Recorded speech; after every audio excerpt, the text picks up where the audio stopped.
Oke, selamat pagi anak-anak. Apa kabarnya? Ibu berharap semua dalam keadaan baik dan sehat ya. Oke, minggu ini kita melanjutkan pelajaran kita pendidikan agama Kristen pada kelas 9 ini pada bab kedua. Dua minggu lalu kita sudah menyelesaikan bab pertama, kemudian sudah kuis. Sekarang kita masuk ke bab yang kedua. Nah, di bab kedua ini kita belajar mengenai mengenal gerejaku, ya. Nah, sebelum kita memulai, kita berdoa bersama-sama. Bapak, terima kasih, kami bersyukur buat pagi hari ini kami boleh berkumpul bersama dalam keadaan sehat, tidak kurang suatu apapun. Terima kasih untuk kebaikan-Mu, untuk penyertaan-Mu, untuk perlindungan-Mu yang nyata bagi setiap kami. Kami mau belajar ya Bapak pagi hari ini. Kami ingin mengenal lebih dalam sejarah gereja kami ya Bapak, supaya kami mengerti apa yang harus kami lakukan sebagai gereja-gereja yang hidup di akhir zaman ini. Berkati setiap murid kelas 9 yang sedang belajar, berkati semua guru di SMP Permata Bangsa, berkati semua orang tua dimanapun berada. Terima kasih, kami mau mulai pelajaran kami di dalam nama Yesus kami berdoa, haleluya, amin. Oke, kita mulai. Siapkan Alkitab kalian dan buku catatan. Ya, jangan lupa buku catatan. Kalian harus mencatat di setiap mata pelajaran, ya, entah itu bahasa Inggris, bahasa Indonesia, apapun pelajarannya kalian harus mencatat, karena nanti waktu tatap muka Ibu akan memeriksa catatan kalian. Oke? Nah, hari ini bahan Alkitab kita dari Yohanes pasal yang ke-17 ayat 18 sampai 21, kemudian 1 Korintus 1 ayat 10 sampai 13, 1 Korintus 12 ayat 9 sampai 27 dan Yeremia 29 ayat 4 sampai dengan yang ke-7. Oke, kita mulai. Yang pertama adalah kita membahas tentang gereja yang terpecah-pecah, ya.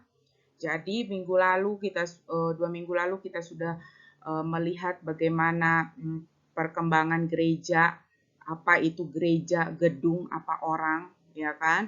Kemudian bagaimana gereja itu bertumbuh, ya, dan apa yang menjadi pergumulan gereja. Nah, pada bab ini kita akan mempelajari mengapa gereja itu bisa terpecah-pecah, dari mana asalnya, ya. Ini bercerita tentang sejarah, ya. Penting sekali kita mengetahui sejarah supaya kita menyadari ya, apa yang harus kita lakukan sebagai gereja-gereja yang hidup di akhir zaman.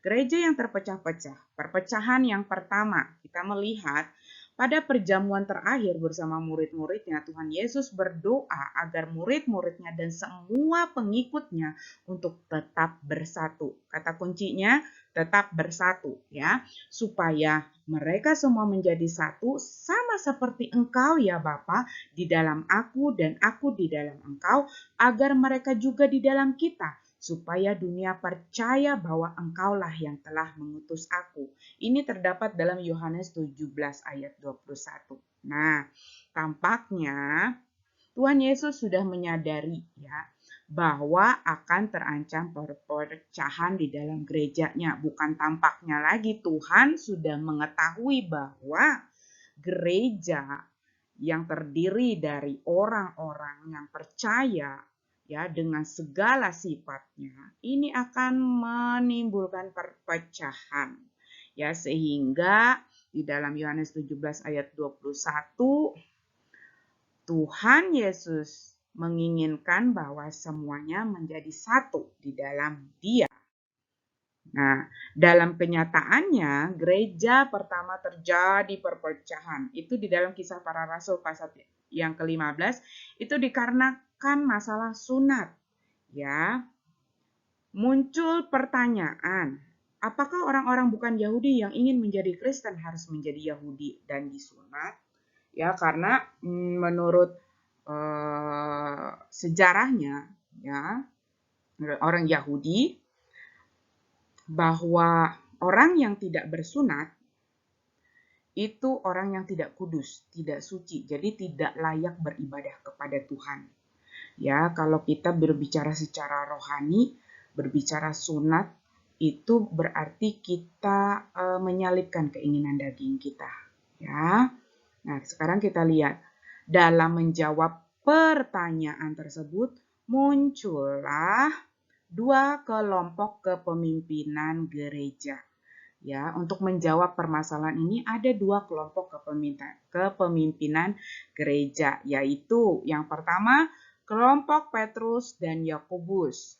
Nah, menurut kelompok Petrus dan Yakobus, untuk menjadi Kristen, orang itu harus terlebih dahulu disunat. Lalu mereka diwajibkan menjalankan seluruh hukum Taurat. Tetapi sunat yang mereka maksud itu sunat secara lahiriah, ya, khususnya laki-laki, ya. Nah, secara lahiriah, jadi yang tidak bersunat, maka dia tidak boleh masuk gereja, tidak boleh beribadah, ya. Kalau dia sudah bersunat dan sudah menjalankan hukum Taurat, maka dia boleh menjadi orang Kristen. Itu menurut kelompok Petrus dan Yakobus. Ada lagi menurut kelompok Paulus, lebih terbuka dia, ya, bahwa untuk menjadi Kristen, pengikut Kristus, orang tidak perlu menjadi Yahudi terlebih dahulu, ya, karena sesungguhnya Kristen itu bukan agama Yahudi seorang, bukan. Ya, Kristen itu merupakan agama kepercayaan bagi semua orang yang percaya ingin mengikuti Kristus sebagai jaminan keselamatan dalam hidupnya, ya. Nah, jadi menurut kelompok Paulus mereka lebih terbuka, ya, bahwa pengikut Kristus orang tidak perlu menjadi Yahudi terlebih dahulu. Mereka dapat langsung, ya, datang kepada Kristus tanpa dibebani oleh aturan-aturan dari hukum Taurat itu sendiri, ya. Jadi bebas aja siapa saja, ya, orang berdosa, mau bagaimanapun latar belakangnya,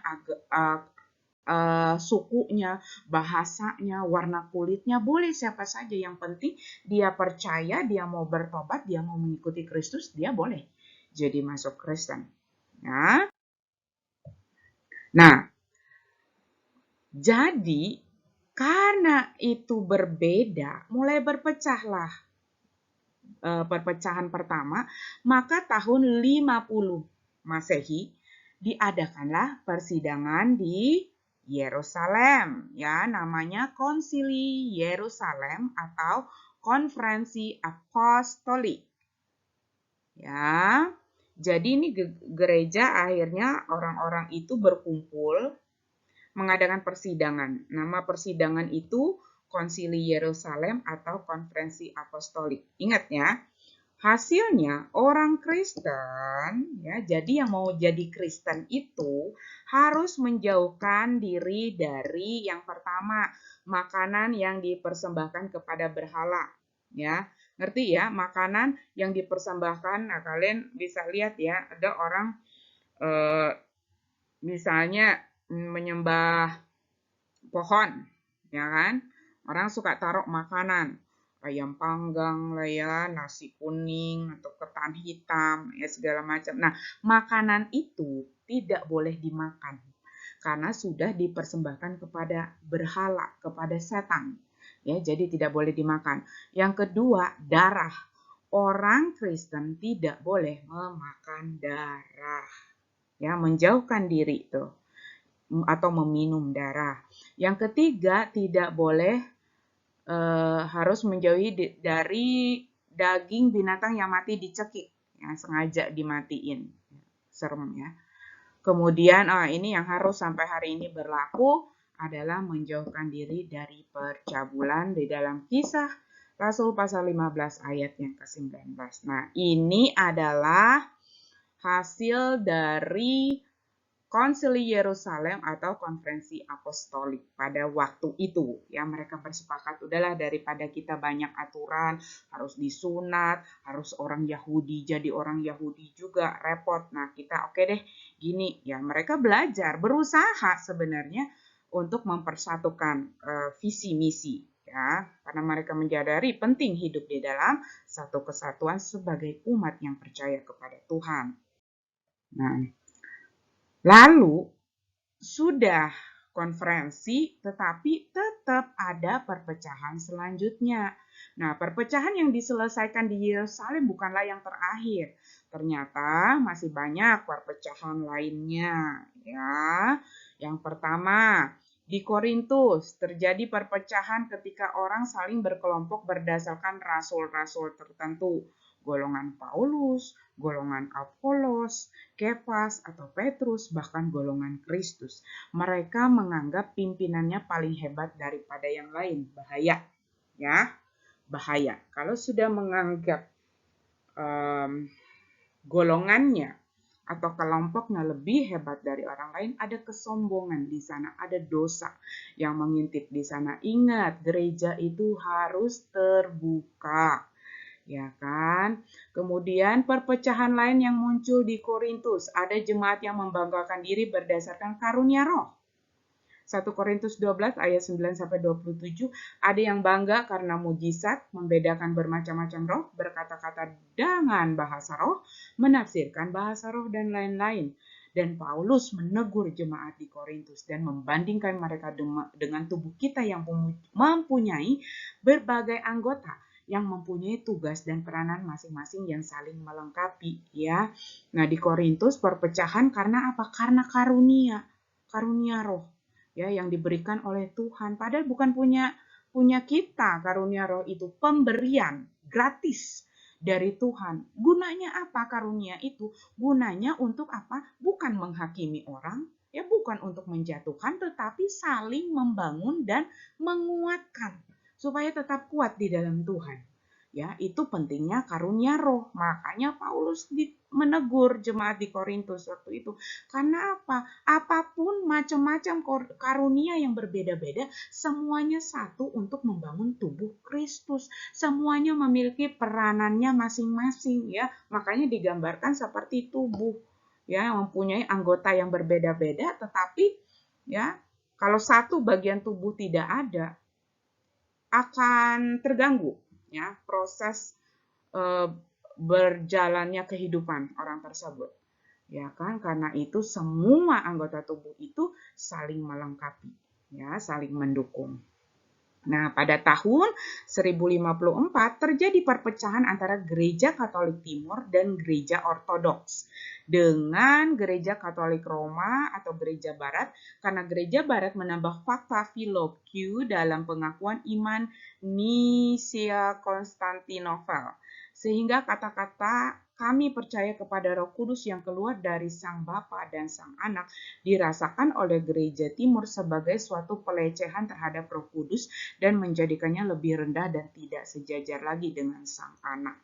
Ya, ini yang diributkan permasalahan penempatan kata, ya, penafsiran dari maksud kalimat tersebut, ya, sehingga mereka akhirnya berpecah. Lihat ya, gara-gara hal yang menurut Ibu sih hal yang bisa dibicarakan baik-baik, ya, disepakati bersama, tapi harus berpecah karena apa? Keegoisan manusia masing-masing yang mempertahankan kebenaran diri sendiri, ya. Nah, perpecahan lainnya terjadi tahun 1517. Wah, ini tahun kita semua belum ada, ya kan? Ya, kenapa sih kita harus belajar ini? Kita harus mengerti sejarah gereja kita, ya. Ketika Martin Luther memakukan 95 dalilnya di pintu gereja Wittenberg yang isinya mengkritik praktek-praktek yang dilakukan gereja Katolik saat itu, seperti penjualan 16 surat pengampunan dosa, pengampunan relikui orang-orang kudus untuk meningkatkan kesempatan untuk lepas dari api penyucian. Ya, hal inilah yang ditentang oleh Martin Luther sehingga muncullah reformasi gereja. Oleh sebab itu, Martin Luther itu disebut sebagai Bapak Reformasi Gereja. Ingat ya, nanti kalau ada pertanyaan siapa Bapak Reformasi Gereja, itu Martin Luther. Ya, dia memprotes untuk ajaran agama Katolik, aturan-aturan, praktek-praktek yang menurut Martin Luther itu nggak make sense, ya, nggak masuk akal. Oke, nah dari kritik tersebut maka menghasilkan 3 sola. Sola itu doktrin dalam reformasi. Yang pertama sola fide. Ya, sola fide itu artinya keselamatan diperoleh hanya melalui iman kepada Kristus, bukan karena perbuatan baik. Amin. Keselamatan hanya kita peroleh kalau kita percaya memiliki iman sepenuhnya kepada Kristus, bukan kepada perbuatan baik. Orang yang berbuat baik belum tentu dia selamat.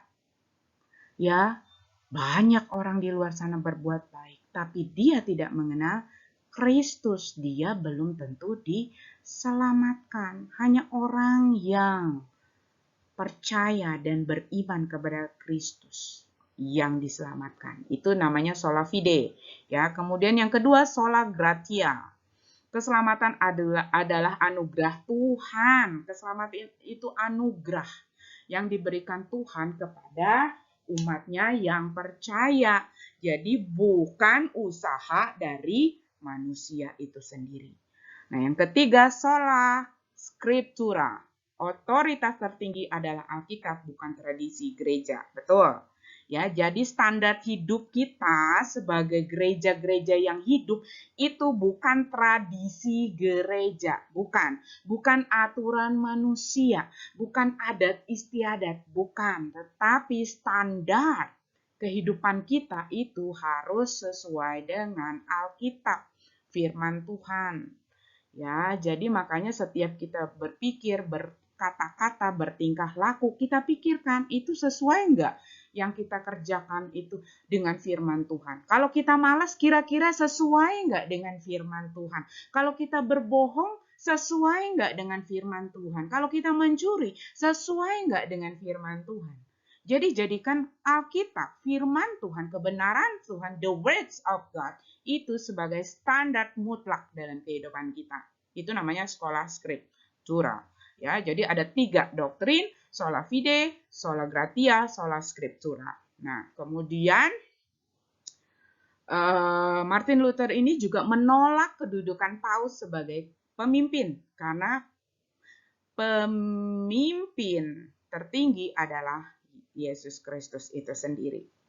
Ya, sehingga orang banyak salah ya.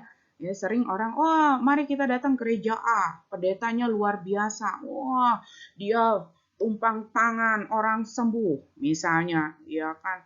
Dia melakukan mujizat-mujizat kesembuhan. Mari kita menyembah di gereja itu karena pendetanya, misalnya. Salah. Karena yang membuat mujizat itu adalah Tuhan. Pendetanya atau orangnya itu hanya perantara yang dipakai. Semua adalah kuasa Tuhan. Hati-hati ya. Hati-hati sebagai gereja-gereja yang hidup pada akhir zaman ini, kita harus berhati-hati ya, kepada siapa kita menyembah. Siapa? Kalau kita sudah mengagungkan orangnya, manusianya, hati-hati, kita akan menjadi salah. Ya, tetapi yang kita tinggikan hanya Kristus sebagai pemimpin tertinggi dalam kehidupan kita. Kemudian mengakui 2 sakramen, yaitu baptisan dan perjamuan kudus. Kemudian menolak praktek selibat atau tidak menikah bagi para pendetanya. Ya, ini kritik-kritik yang disampaikan oleh Martin Luther sehingga terjadinya reformasi. Ya.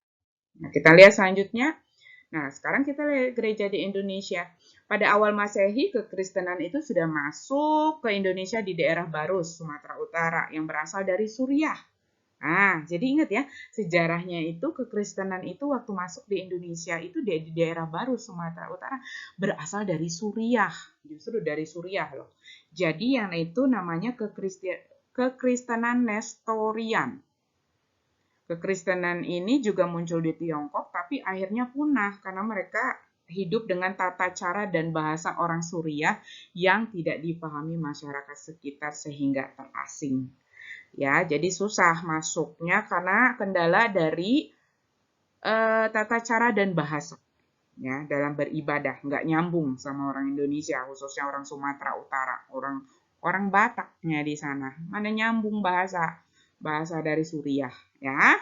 Jadi punah, hilang. Kemudian pada abad 16 kekristenan masuk kembali ke Indonesia. Setelah itu punah, hilang, ya. Maka masuk lagi pada abad ke-16 ke Indonesia melalui kedatangan bangsa Eropa yang melalui imperialisme mencari tanah jajahan. Nah, kita kan negara yang pernah dijajah oleh bangsa-bangsa Eropa, ya Belanda, ya kan, oleh Belanda dan teman-temannya, ya, waktu mereka mencari tanah jajahan, ya, waktu mereka mencari rempah-rempah di Indonesia, tetapi mereka juga membawa agama masuk di dalam Indonesia. Jadi sebenarnya ada negatifnya, ada positifnya juga, ya. Penjajah itu masuk ke Indonesia, dia menyebarkan agama, ya. Nah, bangsa Portugis. Kalau Portugis, makanya ajaran Katolik, ya, dimulai di daerah Maluku, Nusa Tenggara Timur, dilakukan oleh missionaries. Itu asalnya dari bangsa Portugis, masuknya di daerah Maluku, NTT, ya kan. Kemudian bangsa Belanda menyebarkan ajaran Protestan di daerah Maluku juga dan di daerah lain di Indonesia yang dilakukan oleh Zending, ya. Nah, ada bangsa Portugis, bangsa Belanda. Kalau Portugis ajaran Katolik, Belanda ajaran Protestan.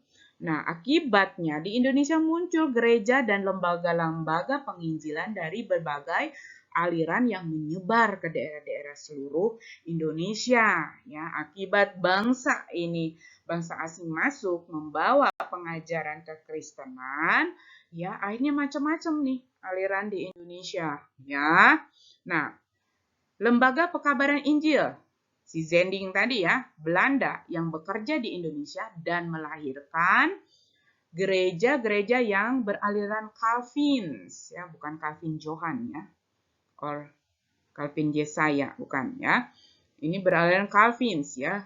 Aliran Calvin itu Gereformeerde Zendingsbond, GZB, ya, GJB, atau Netherlands Bijbelgenootschap, NB, gereja-gereja di Indonesia yang beraliran Calvins itu GKJ. Nah, Gereja Kristen Jawa, GKJW, ada GKJW juga, ada GKI, GPIB.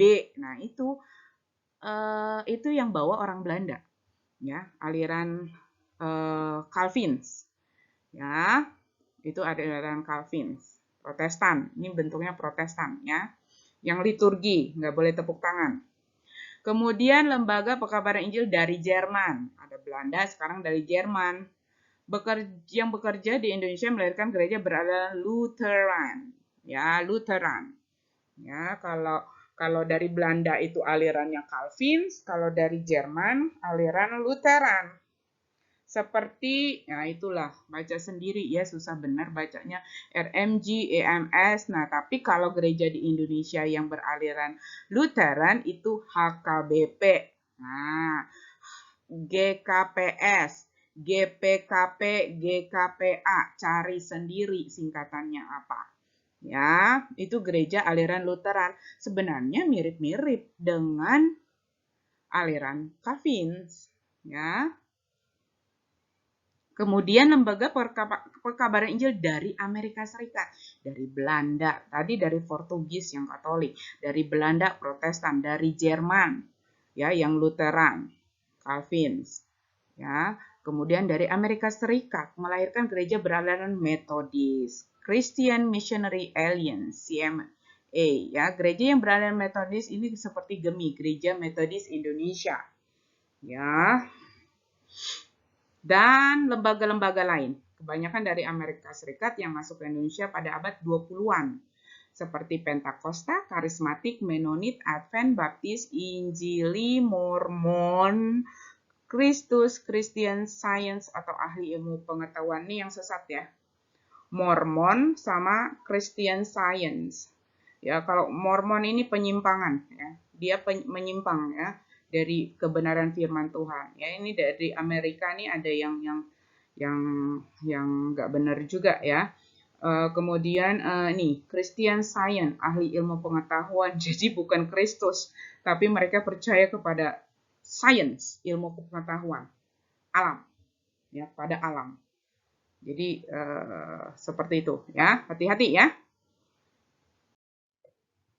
Oke, untuk menghindari perpecahan banyak macam aliran karena banyak negara yang membawa masuk. Nah, untuk menghindari perpecahan antar gereja, maka tanggal 25 Mei 1950 berkumpullah 22 gereja Protestan di Indonesia dan mendirikan Dewan Gereja di Indonesia. Sekarang menjadi Persekutuan Gereja-Gereja di Indonesia atau PGI, anggotanya mencapai 88 gereja. Kemudian muncul PGLII, Persekutuan Gereja-Gereja dan Lembaga-Lembaga Injili Indonesia, kemudian PGPI, Persekutuan Gereja-Gereja Pentakosta Indonesia, dan KWI, Konferensi Wali Gereja Indonesia dari Katolik. Ya, nah capek ya, banyak banget alirannya. Jadi mereka udahlah kita ini lagi ngumpul lagi deh, gitu ya. Kita membuat kesepakatan lah apa yang harus dilakukan sebagai gereja untuk menghindari perpecahan tapi hidup di dalam kesatuan.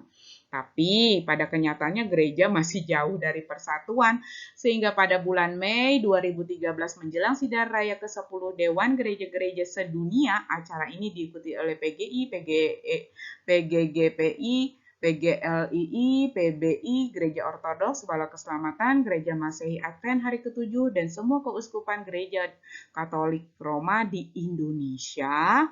Nah, acara ini merupakan pesta rohani yang menunjukkan harapan dan semangat baru untuk bersatu. Mereka bikin lagi kayak acara akbarnya, ya. Di Indonesia berkumpullah semua denominasi gereja untuk hidup benar-benar bisa bersatu. Nah, bersatu itu tidak berarti gereja-gereja melebur jadi satu gereja.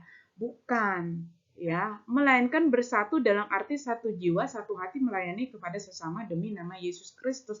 Bersatu, ini bukan kita cuman boleh di bawah naungan satu gereja, bukan, boleh ya, seperti semboyan negara kita, Bhinneka Tunggal Ika, berbeda-beda tapi satu. Boleh kita, kekristenan kita juga harus Bhinneka Tunggal Ika, berbeda-beda aliran tetapi apa?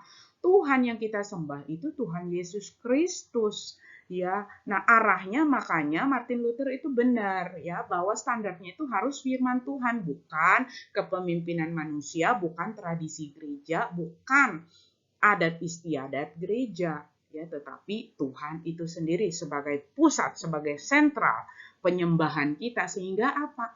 Nah, jadi sama ya, melayani orang itu karena untuk kemuliaan nama Tuhan, bukan untuk kemuliaan nama gereja atau nama perorangan. Ya, nah yang selanjutnya adalah bagaimana gereja mengusahakan kesejahteraan kota. Nah, Nabi Yeremia memberikan nasihat pada orang-orang Yahudi yang tinggal di pembuangan di Babel agar mereka mengusahakan kesejahteraan bagi lingkungannya. Nah, jadi di sini diajak sebenarnya gereja itu juga harus peduli kepada lingkungan sekitar, itu berbicara lingkungan, berbicara tentang orang-orang, peduli dengan orang-orang, atau bahkan lingkungan alam, ya, keadaan alam sekitarnya juga. Nah, sehingga di dalam Yeremia pasal 29 ayat 4 sampai yang ke-7 berkata, beginilah firman Tuhan semesta alam, Elohim Israel, kepada semua orang buangan yang diangkut ke dalam pembuangan dari Yerusalem ke Babel. Dirikanlah rumah untuk kamu diami, buatlah kebun untuk kamu nikmati hasilnya. Ambillah istri untuk memperanakan anak laki-laki dan perempuan. Ambilkanlah istri bagi anakmu laki-laki dan carikanlah suami bagi anakmu perempuan, supaya mereka melahirkan anak laki-laki dan perempuan, agar di sana kamu bertambah banyak dan jangan berkurang. Usahakanlah kesejahteraan kota kemana kamu aku buang, dan berdoalah untuk kota itu kepada Tuhan, sebab kesejahteraannya adalah kesejahteraanmu. Jadi poin kata kunci yang penting di sini adalah Yeremia pasal yang ke-29 ayat yang ke-7. Usahakanlah kesejahteraan kota kemana kamu aku buang, dan berdoalah untuk kota itu kepada Tuhan, sebab kesejahteraannya adalah kesejahteraanmu. Ya, kita bisa katakan kita mengusahakan kesejahteraan di mana negara yang kita tinggali. Tuhan taruhnya kita di negara Indonesia, jadi jangan jadi netizen yang zulit, ya, tukang menghujat, ya. negaranya dikata-kata dikutuk-kutuk. Jangan. Justru waktu Indonesia mengalami kekacauan, pemerintahan mengalami kekacauan, banyak koruptor-koruptor di mana-mana, berdoa bagi bangsamu, karena bangsamu sejahtera, maka kehidupanmu juga sejahtera. Kemudian usahakan kesejahteraan di mana? Di mana kamu disekolahkan. Ya, kamu di mana sekolah saat ini? Berdoa untuk sekolahmu. Iya kan, berdoa untuk sekolahmu. Kalau sekolahmu sejahtera, maka kamu yang belajar pun akan sejahtera. Ya, berdoa, usahakan kesejahteraan di mana? Di mana gereja yang kamu tertanam saat ini. Ya, berdoa buat gerejanya. Kalau gerejanya sejahtera, jemaatmu termasuk kehidupanmu, kehidupan kita juga sejahtera. Berdoa di mana lagi untuk kesejahteraan apa? Keluargamu, keluarga kita. Ya, karena kita ditempatkan di keluarga kita, kita berdoa untuk kesejahteraannya. Kalau keluarga kita sejahtera, maka kita yang di dalam keluarga itu juga akan mengalami kesejahteraan. Itu maksudnya ya, jelas ya. Yeremia pasal 29 ayat 4 sampai yang ke-7. Usahakan dimanapun kita berada, doakan, ya kan? Doakan tempat itu. Kalau tempat itu sejahtera, maka hidup kita juga sejahtera. Ya, ubah mindset-nya ya. Berhenti menjadi warga Indonesia yang zulitnya minta ampun. Ya, yang netizen yang tidak memakai mulutnya dengan bijaksana. Ya. Mengapa Nabi Yeremia mengirim surat kepada orang Yahudi? Karena mereka membentuk kelompok-kelompok eksklusif dan tidak mau bergaul dengan orang-orang Babel. Alasannya karena mereka marah pada orang Babel yang telah membuat orang Yahudi menderita dan membawa mereka ke negeri asing, negeri pembuangan di Babel. Itu alasannya ya. Kenapa Nabi Yeremia mengirim surat kepada orang Yahudi. Jadi mereka ya itu tadi seperti di awal.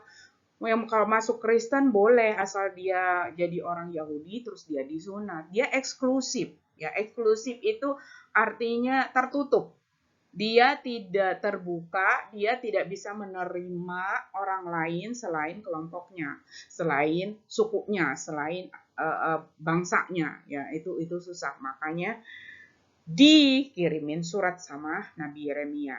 Nah, pada masa sekarang ini, gereja tidak boleh hidup menyendiri dan tidak peduli terhadap masyarakat sekelilingnya. Gereja harus sadar bahwa gereja hadir untuk menjadi berkat bagi masyarakat sekelilingnya, kota, negara, bahkan seluruh dunia.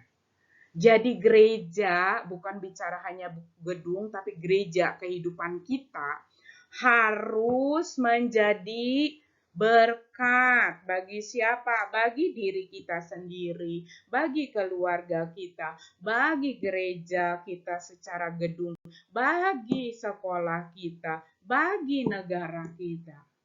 Ya, harus menjadi berkat. Karena itulah sebabnya banyak gereja yang mulai terlibat dalam gerakan-gerakan untuk menolong orang lain.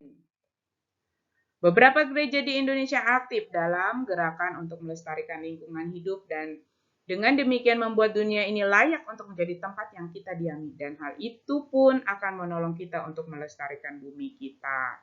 Nah, seperti gereja Protestan Minahasa mendesak pemerintah untuk menetapkan pencemaran di Teluk Buyat sebagai bencana nasional. Bencana ini disebabkan oleh kehadiran sebuah perusahaan tambang emas. Ya, ini gereja yang peduli dengan lingkungan ya.